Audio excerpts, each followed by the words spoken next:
저는 오늘의 이 담화 말씀을 들으면서 우리가 그렇게 말씀대로 우리 삶에 적용을 한다면 사실은 우리가 어려움에 처했을 때 훨씬 더 감사하면서 살아야 되지 않나 이런 생각을 합니다.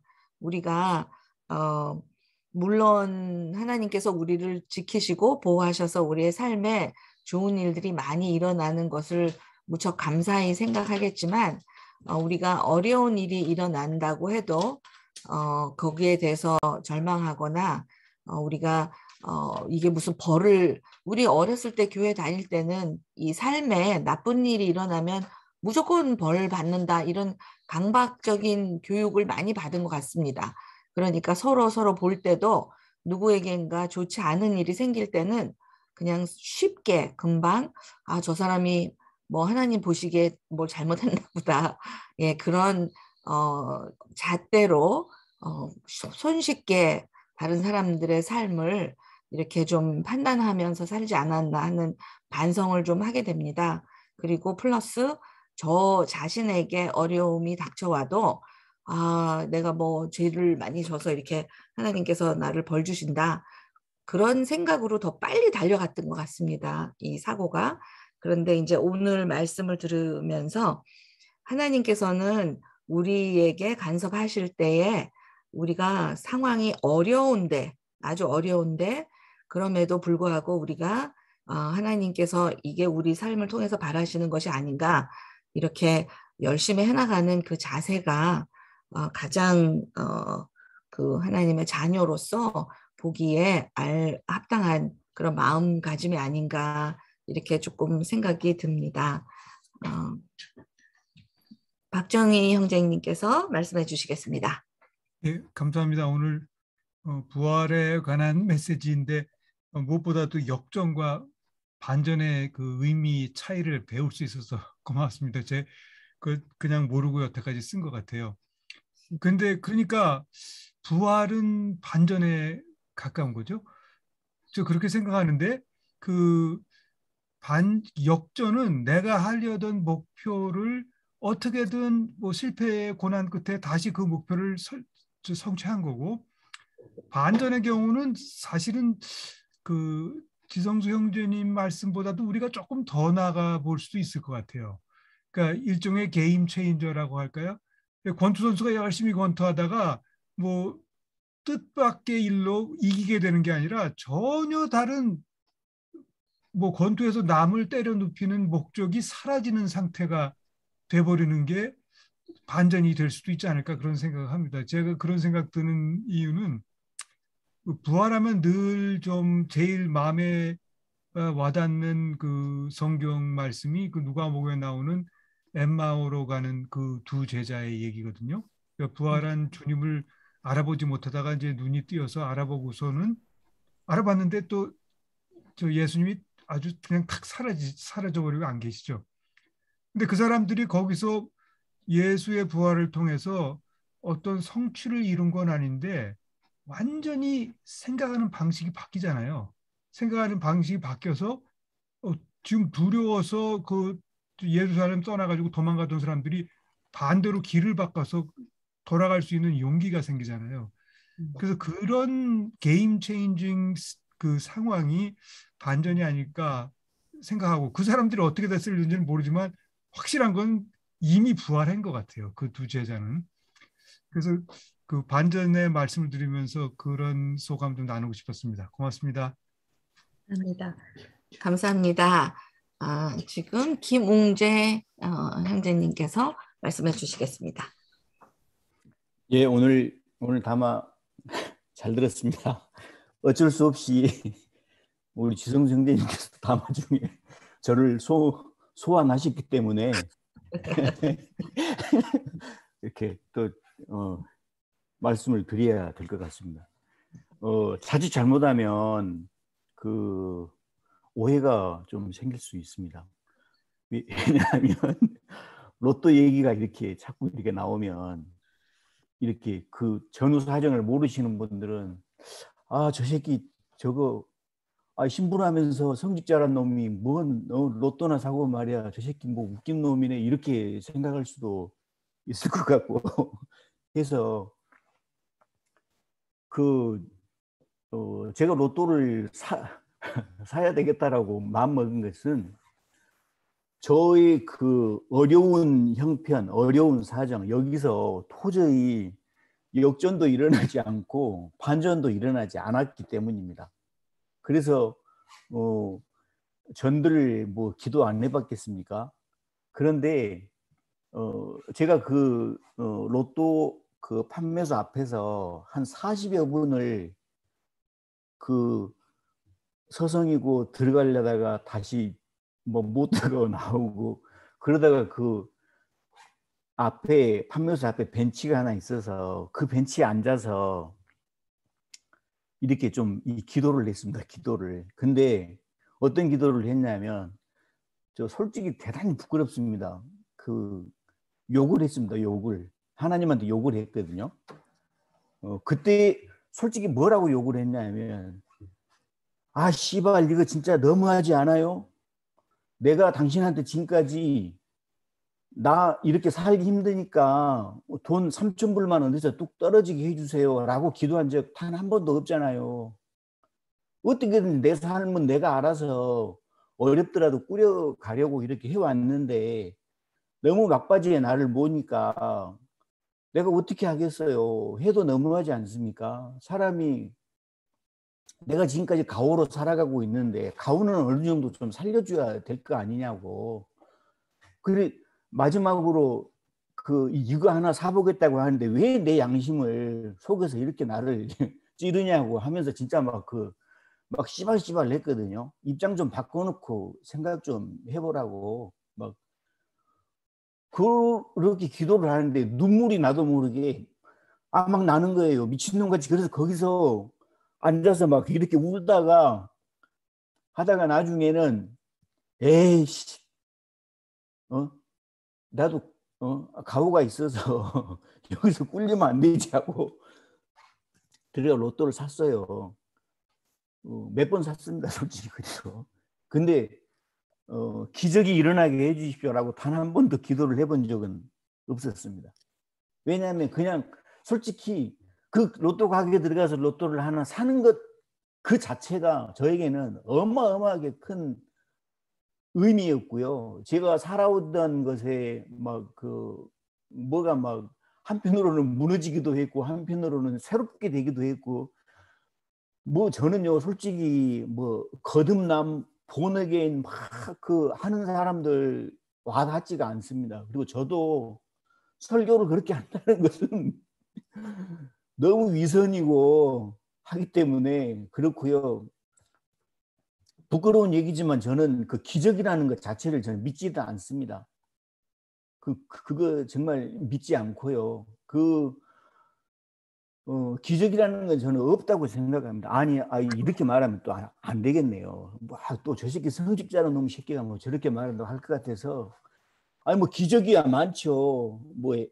애들 키우려면 기적이 어차피 채워야 되니까 뭐 기적이는 많은데요.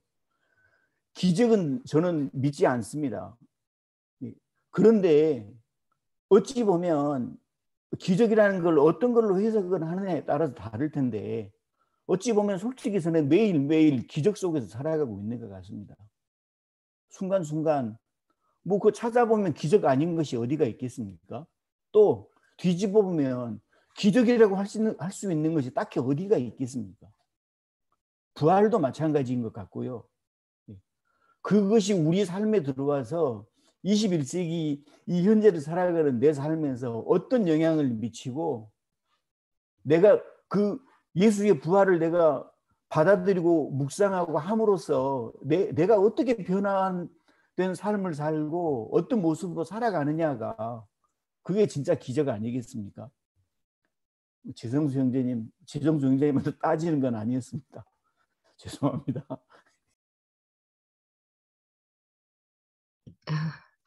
예, 말씀 감사합니다.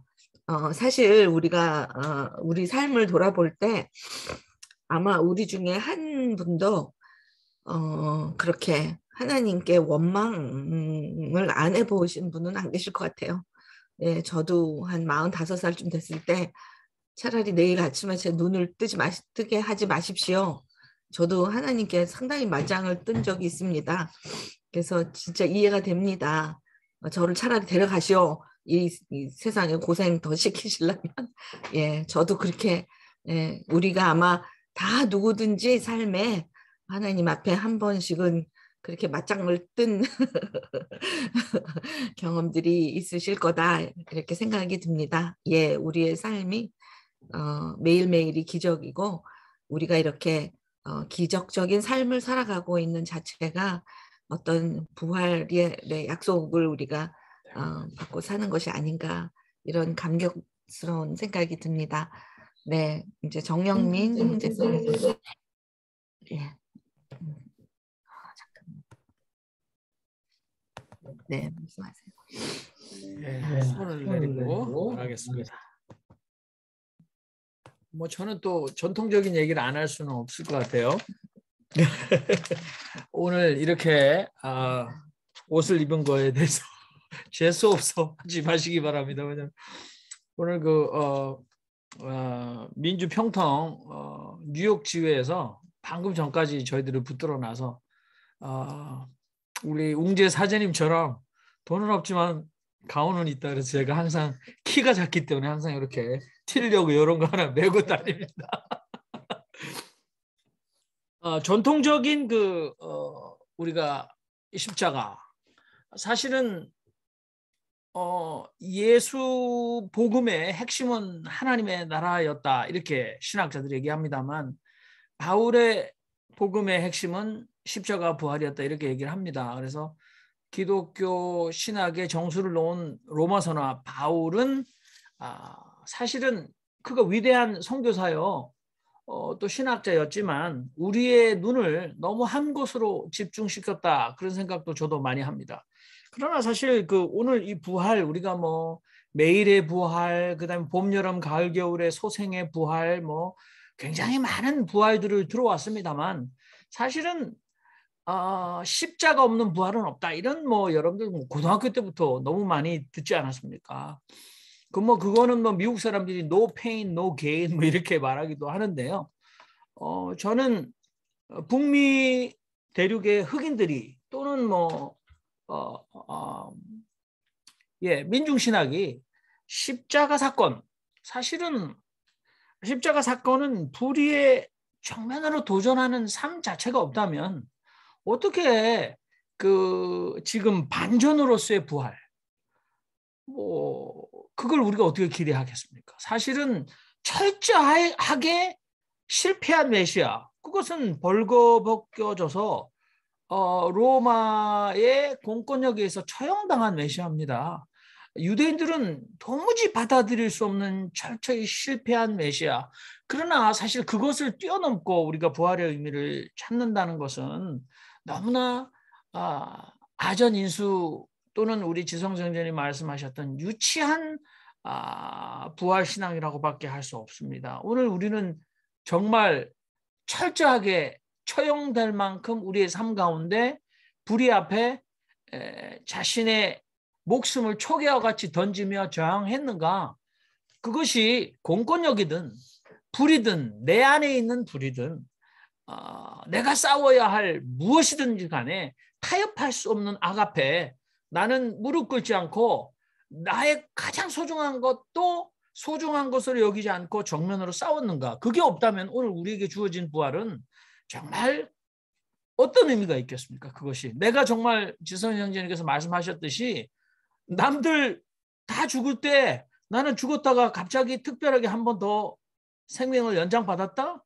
어떤 의미가 있을지 심각하게 전통적인 기독교 안에서도 반성해야 할 오늘 우리가 잊고 살았던 부활의 의미가 아닐까 그런 생각하면서 감사를 드립니다. 이상입니다. 네, 감사합니다.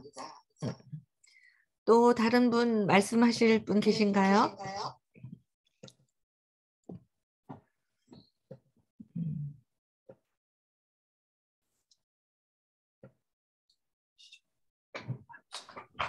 네, 안미자 자매님.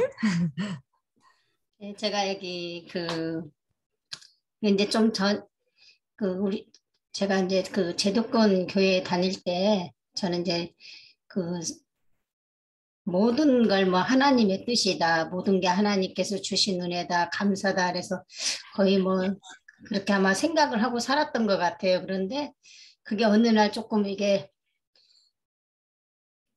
바뀐 게 좀 있었는데, 제가 TV를 보고 있었는데 TV에서 그 연예인이 자기 그 무신론자예요. 그 사람은 무신론자인데 정말 1,000만 원이 필요했대요. 정말 1,000만 원이 정말 필요해서 뭐 그 간절히 뭐 기도를 했겠죠. 그 사람이 어디다 했는지 모르겠지만 기도했는데 다음 날 갑자기 광고 섭외가 들어왔는데 딱 그게 광고비 그게 1,000만 원이 생겼다고 그러더라고요. 그래서 그래서 조금 그때 좀 의문이 좀 생겼어요. 어떻게 하나님 안 믿는 사람도 저렇게 갑자기 저런 반전이 있네? 그러면서 저는 그래서 그때 저런 귀족도 있구나.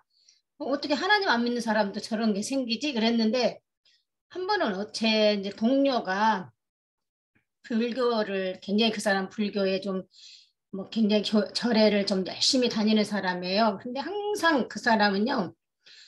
오히려 우리 저 기독교 믿는 사람들보다 다 밝고 긍정적이고 막 해피바이러스예요, 완전히. 그리고 항상 사람들을 기쁘게 해주고 도와주고 이런 사람인데 그 사람이 그러는 거예요. 자기는 조금 힘든 일이 생기거나 정말 간절한 뭔가를 해결해야 되면 절에를 갔다 오면 해결이 된대요. 다음날 해결이 된대요. 그래서 그때도 조금 의문이 생겼어요. 교회가 그럼 뭐 틀렸나? 나는 지금까지 그렇게 생각을 안 하고 살았는데 왜 저런 사람 불교 믿는 사람도 그때 말하면 이제 저는 항상 그랬죠. 우상 숭배하는 사람이 어떻게 저런 기적이 생기지? 그랬는데 그때부터 조금 이제 의문이 생기면서 점차 이제 이렇게 다른 사람들을 이제 이야기에 좀 귀를 기울이게 됐죠. 아마 제가 그 당시에까지 아마 귀를 막고 살았던 것 같아요. 항상 다른 사람들이 뭐 이런 일이 생겼어 그러면 그걸 아마 귀를 막고 살았기 때문에 제가 잘 그런 거에 대해서 관심이 없었던 것 같은데 어느 날 TV 보다가 우연히 그때 이후로 기독교도 뭐가 좀 잘못된 건가 이러면서 그때부터 아마 의문을 가졌던 것 같습니다. 네, 네. 거기에 대해서 좀 누가 같이 말씀을 나눠주실 분이 계실까요?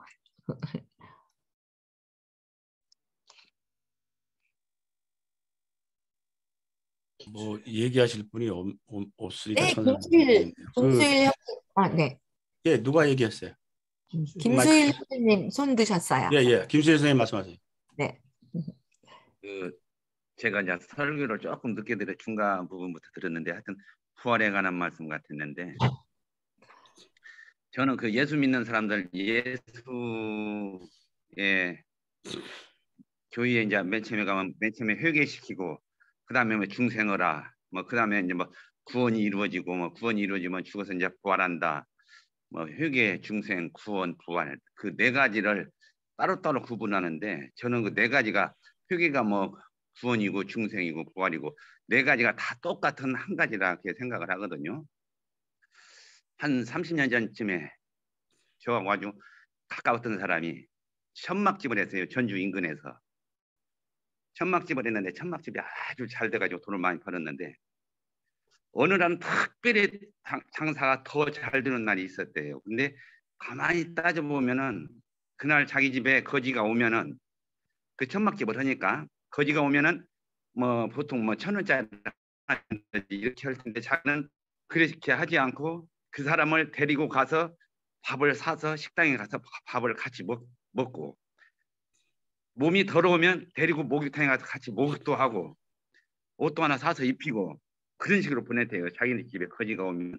이게 한 번이 아니고 계속 그런 식으로 했는데 그런 날은 특별히 장사가 잘 되더라. 그 사람이 물론 교회는 다녔죠. 그러니까 이것은 하나님이 나에게 소명을 준 것이다. 그렇게 생각을 하고 그 사람이 그 무인가 신학교 있죠. 신학교를 다니기 시작해가지고 어떻게 해서 이제 목사가 됐죠. 목사가 되기 전에 전도사 시절에 그 잘 되던 천막집을 팔아버리고 그 장애인 시설을 시작을 한 거예요. 이 주위에서 친척들이나 이웃들이 다 반대를 했죠. 그 잘 되는 그 천막집 장사를 버리고 저 엉뚱한 짓을 하냐고. 그렇게 해서 이제 그 도시 인근에다가 이제 땅을 좀 널찍하게 사가지고 건물을 짓고 그 재산 다 털어서 장애인 시설을 했죠. 제법 이제 처음에는 어려웠는데 저도 그냥 그 집을 몇 번 가봤죠. 잘 됐어요.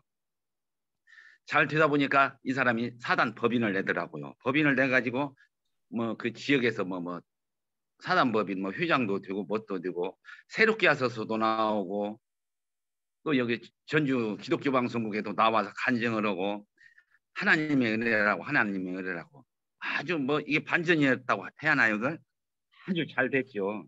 이제 막 사람도 넘쳐나고 후원도 막 여기저기서 들어오고 그러다 이제 그 사람이 한 30대 중반쯤 그 일을 했을 거예요. 그러다가 한 50대쯤 되니까 그 아들도 이제 한 30대가 됐겠죠.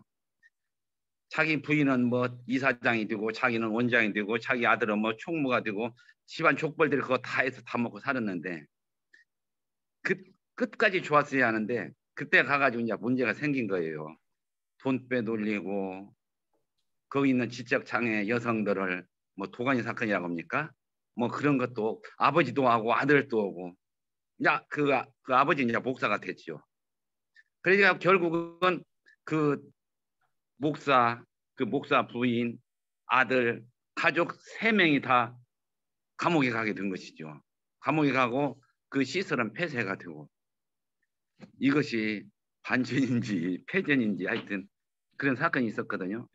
그러니까 누구든지 구원받았다고 뭐 부활했다고 뭐 중생했다고 회개했다고 하는데 그 마음을 끝까지 가지고 가야 하는데 어떻게 보면은 새롭게 하소서에 나왔던 사람들 우리 대한민국 그 기독교 방송국에 새롭게 나왔던 사람들이 지금까지 따지면 아마 수천 명이 되는지 수만 명이 될 거예요. 아마 수천 명 수만 명 그 사람들이 자기들이 그 간증한 것처럼 그대로 지금까지 살고 있다고 한다면 아마 이 대한민국은 예수 왕국이 되지 않았을까 하나님 왕국이 되지 않았을까 지금처럼 이렇게 기독교가 욕을 먹는 이런 나라가 아니라 진짜로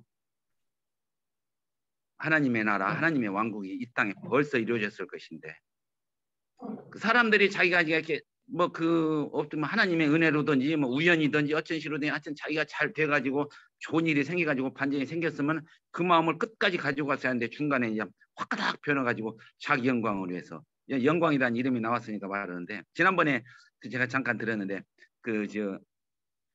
아들들 이름 뭐 함부로 짓지 말아라 뭐 그런 게 있었죠. 뭐 성경 이름 뭐 이름 따지 말라. 그 사람 사단법인이 영광의 집이었거든요. 그 아들이 영광이었거든. 영광인데 그 집도 영광의 집이라고 지었었거든. 근데 영광의 집이 하나님께 영광이 아니라 마귀에게 영광인지 하여튼 폐쇄가 되고 그랬거든요. 그 참 부활 어떤 게 부활인 것인지 하여튼 이만 마치겠습니다. 네, 말씀 감사드립니다. 그러면 지금 지성수 목사님께서 말씀해 주시겠습니다. 새롭게 하소서 얘기하니까 기억났는데요. 저도 예전에 빈민 활동할 때 한번 새롭게 하소서에서 연락이 왔어요. 거기 출연해 달라고.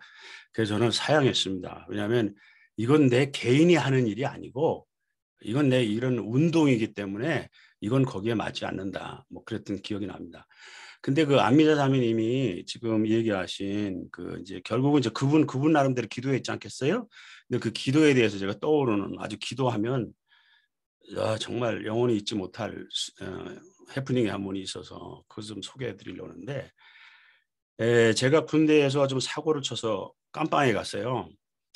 그래서 이제 2주 군대 감방은 이제 2주가 맥시멈이거든요. 2주 넘으면 이제 남한산성으로 넘어가는 건데 저는 이제 남한산성으로 넘어갈 케이스인데 그래도 이제 백이 통해서 이제 감방으로 이제 2주 끝내는데 제가 이제 군종부에 있었단 말이에요. 군종부 군종사병이 감방에 왔다. 그것도 좀 이색적인 거잖아요. 좀 그랬는데 그때 그 감방에 어떤 친구가 있었냐면은 소대장을 죽이고 온 친구가 있었어요. 이 친구 대학도 다니고 아주 정말 인물도 준수하고 그런 친구였는데 옛날엔 그런 야만적인 일이 많았습니다. 그 친구가 애인한테 온 편지를 소대장이 그거 보고서 막 읽어주고 놀리고 그런 거예요. 이 친구가 그 젊은 나이에 일시 흥분해가지고 권총으로 소대장을 쏴서 죽였어요. 그러니까 뭐 그 친구는 그건 사형이죠, 군대에서. 그래서 이제 재판을 기다리고 있는데 유치장에 이제 있는 거죠. 재판 기다려. 재판 끝나면 이제 남한성으로 넘어가고. 근데 그 친구가 한마디 하면 그냥 이제 죽으라니까 헌병도 모두 숨도 못 쉬어요. 걔가 시끄러 그러면 그냥 헌병이 뭐라도 조용히 해줘야 되고 그게 감방에서는 완전히 염라대왕이죠, 그 친구가. 근데 그 친구가 마지막에 이제 선고 재판을 받으러 가는 날이 출정이라고 그래요. 오늘 출정을 하는데 그 다 알죠. 오늘 제가 사형 선고 받는다는 거를 딱 왔어요. 아무개 나와 딱 헌명이 그러는데 얘가 탁 나오면서 갑박문을 딱 열더니 뭐라 그러냐면 야 지성수 딱 나를 부르는 거예요. 얘가 나와서 가슴이 철렁했죠. 그랬더니 기도 좀 해라 그러는 거예요. 그때 뭐 신앙과 뭐 상관없이 그거는 아주 절대절명의 위기 속에서 그 기도를 해라는 거 아니에요. 그 뭐라고 기도를 해야 될까? 순간 생각하다가 그냥 하나님 뭐라고 했는지 기억이 안 나요. 기억이 안 나는데 뭐 하여튼 뭐 이렇게 했어요. 했더니 고맙다. 그러고 갔어요. 그러니까 기도라는 거는 누구든지 절대절명의 위기 속에서는 하는 겁니다. 그게 불교가 됐든 뭐가 됐든 그거는 뭐 인간은 다 하는 거니까 그걸 내가 속한 기독교에서 기도해서 이건 하나님이 나한테 아유 이건 좀 안 했으면 좋겠어. 이건 좀 벗어났으면 좋겠어. 제 생각은 그겁니다. 예, 감사합니다. 이영재 자매님 마이크를 넘겨드리겠습니다.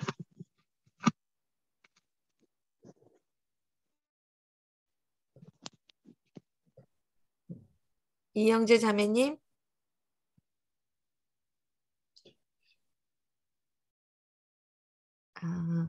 마이크를 조작하시는 중이신 모양이네요. 다르신 분 계신가요? 다른 분?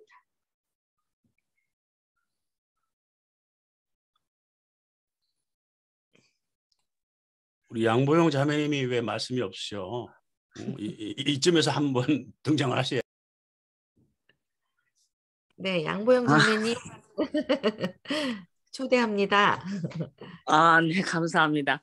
근데 제가 지금 딴 생각하고 있다가 잠깐 했는데 그 부활 거기서 그 굉장히 중요한 과제를 하셨는데요. 근데 그 하나님이 아까 그 안미상 자매님이 얘기한 것처럼 믿는 사람만 관계하시는 게 아니라 안 믿는 사람도 다 관리하시니까 간절히 바라는 건 우리 옛날에 저도 하나님 안 믿을 적에도 제가 간절히 바라던 거 많이 이루어졌어요. 학교 같은 것도 붙게 해달라 붙게 해주시고 그러니까 그것도 하나님이 다 관리하시는 건데 그래서 하나님이 관리 안 하시는 그 짠 거 믿는 불교 믿는 사람도 다 하나님 통치권 안에 있다고 저는 생각합니다.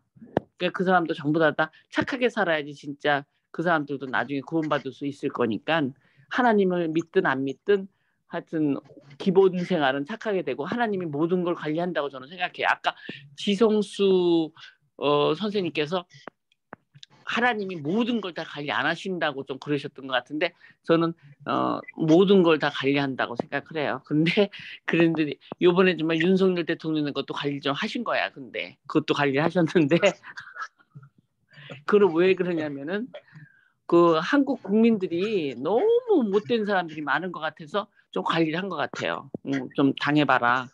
그래서 지금 좀 관리를 하신 거니까 그것도 왜냐하면 대통령은 하늘에서 나신 거기 때문에 막 다른 분들이 굉장히 막 흥분하시는데 대통령 그 윤석열이 됐다고 하시는데 어떻게 생각하면 쌤통이다. 좀 당해봐라.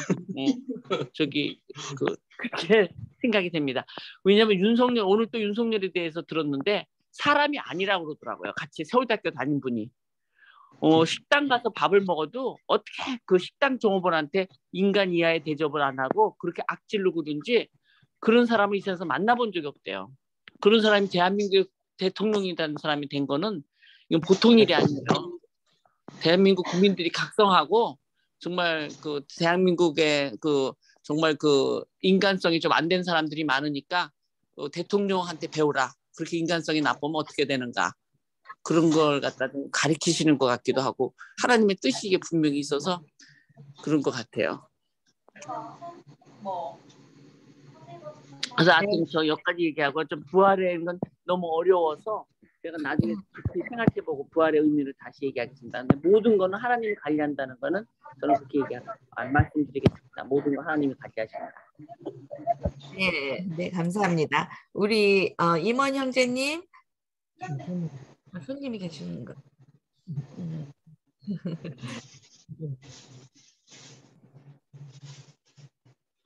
임원 형제님이 말씀하시기를 원하셨었는데요. 조금 임원 형제님 기다려보고 다른 분은 안 계신가요? 먼저 말씀하실 분 계시면.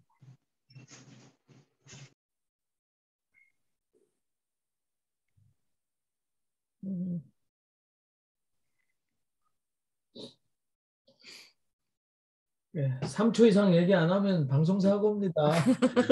린다 모아님 마이크 켜져 있잖아요. 네네.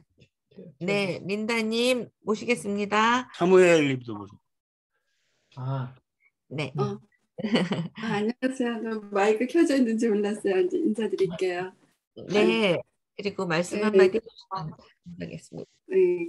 아니 별로 말씀드릴 건 없는데 아까 이제 예수님 부활 사건이 우리한테 굉장히 마지막 일이기도 한데 오늘은 김신부님이 정말 이렇게 말하기 힘든 일인 것 같은데도 되게 솔직하게 말씀해 주시고 또 그런 일을 우리가 다 한 번씩은 겪잖아요. 근데도 왜냐면 생각해 보면 참 그래도 여러 사람을 만나면서 그래도 예수 믿는 사람들이 그래도 사람들이 참 착해 이렇게 생각하면서 살았거든요. 왜냐면 우리가 개수 넣고 뭐 하다 보면은 사람들 정말로 가난한 사람일수록 로또를 더 많이 사요. 근데 그 로또가 맞을 확률이 정말 낮잖아요. 그 로또 사는 근데도 또 그거를 사는 사람들이 이렇게 스스로 막 살지 우리는 정말로 나도 사고 싶은데 차마 못 사는 그런 심정들 되게 많은데 그런 상황까지 갔을 때 와 내가 이렇게까지 힘들게 살아야 되나 이런 생각 많이 하는데 그렇게 솔직하게 얘기 말씀하시는 거 보고 여기 이 아들랑 공동체가 이렇게 우리 솔직한 마음 내려놓을 수 있는 데구나 그런 생각이 오늘 들어서 참 좋았습니다.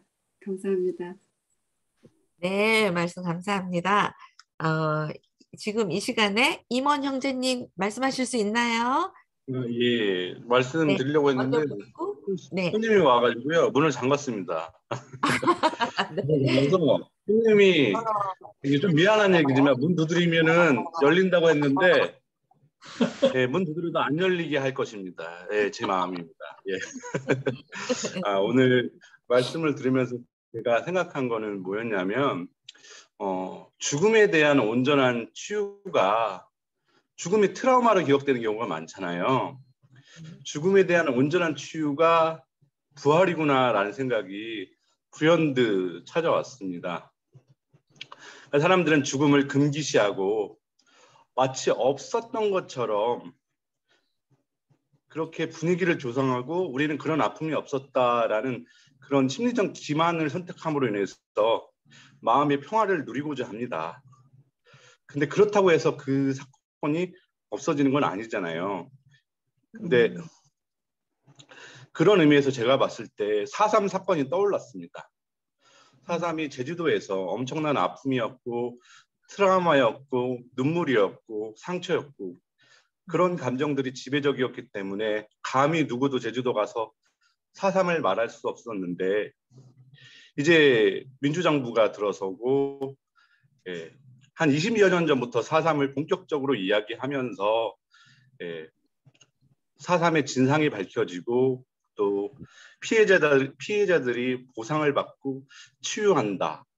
이 과정을 통해서 4.3 가족들과 4.3 피해자들은 죽어있는 상태, 금기된 상태였는데 그 사람들을 불러주고 그 사람들이 잘못한 것이 아니라 그 사람들은 오히려 선의의 피해자가 되었다라고 하면서 이 역사 현장에서 부활시킴으로 인해서 그 트라우마가 그 아픔이 극복되고 치유되는 측면이 있지 않나 이런 생각이 들었습니다. 예, 이상입니다. 이제 문 열러 가겠습니다. 네, 감사합니다. 이번에는 이삼열 교수님께서 말씀해 주시겠습니다. 우리 지성수 목사님께 묻고 싶은데 마지막에 자기 이를 쏘아 죽인 그 사람의 그 판결이 어떻게 됐습니까? 그렇게 기도해달라고 그랬는데 지 목사님은 기도를 해주셨는데 그 결과에 따라서 그 사람이 아마 이게 반전이냐 역전이냐 하는 것을 아마 판단했을 것 같은데 결과가 어떻게 되는지 궁금하네요. 아니, 네. 그건 뭐 보나마나 사형이죠. 군대에서 상관을 주는데 그건 다 사형당할 걸 다 알고 있고 오늘 사형 선고 나는 걸 다 알고 있고 하면서도 저한테 기도를 해달라고 그런 거죠. 네, 그래서 이제 지금 우리가 이제 오늘 생각한 여러 가지 뭐 부활과 관련해서도 특히 이제 우리 지 목사님이 이제 그것을 역전과 반전이라는 그런 카테고리를 나누어서 설명해 주셔서 참 우리의 삶에 대한 것을 반성해보는 좋은 그 계기가 됐는데 그럼 기도를 하거나 또 하나님께 간구하면 정말 기적이 일어나느냐? 또 그것이 기독교인들이 하면은 하나님께서 들어주고 불교 신자나 다른 사람들이 하는 건 하나님이 상관없다고 보느냐. 이런 편견들이 이제 우리가 많이 있는데 오늘 그것은 많이 이제 시정되었다고 생각을 합니다. 그런데 제가 하나 이제 질문 드리고 싶은 것은 뭐 어떤 것을 역전으로 보고 어떤 것을 반전으로 볼 것이냐 하는 것은 이제 좀 상대적으로 차이가 있다고 생각하는데 그럼에도 불구하고 그렇게 역전은 우리가 고투하고 노력하고 우리 힘으로 해서 이루어질 수 있는 것이고 또 반전은 나의 노력과 상관없이 이루어지는 것 그렇게 구별할 수 있을 것인가? 저는 반전이든지 역전이든지 또 어떤 것이 기적이 일어나든지 이루어지지 않든지 인간의 노력과 인간의 수고가 역시 중요한 것이 아니겠는가. 설사 반전의 경우가 있다 하더라도 예전에 뭐 로또 얘기도 하셨고 이제 빚 얘기도 하셨지만은 역시 그것이 잘 되었든 못 되었든 간에 인간의 책임과 노력의 결과가 역시 있는 것이 아닌가. 그런 점에서 이제 예수님께서 달란트 비유도 하셨고 10달란트 준 사람과 5달란트 준 사람과 1달란트 준 사람의 그 차이, 노력을 하고 노력을 안 한 사람의 차이를 강조하신 그런 예수님의 말씀을 하고 너희들이 기적을 기다리고 그냥 기도만 할 것이 아니라 사람은 또 일하고 노력해야 한다. 사도 바울도 이제 그렇게 말씀하셨고 그래서 우리가 이 부활에서 우리가 우리의 삶의 과정에서 정말 우리의 육체적인 부활일지 정신적인 부활일지 영의 부활일지 우리가 모르지만은 우리가 내세 생활이라는 걸 우리가 정말 모르는 거 아닙니까? 그것이 어떻게 되는 건지. 그러나 그것을 우리가 기대하고 희망하는 뭐 그것은 우리가 인간에게 부정할 수 없는 것이고 그러기 위해서 우리가 어쨌든 어떤 결과가 나오든지 노력하는 그 삶이 더 중요한 것이 아닌가. 너무 우연의 반전을 기대하고 그냥 맡겨버리고 나태하고 손 놓고 있다는 것은 올바른 기독교인의 태도가 아니지 않느냐 그런 생각을 해봅니다.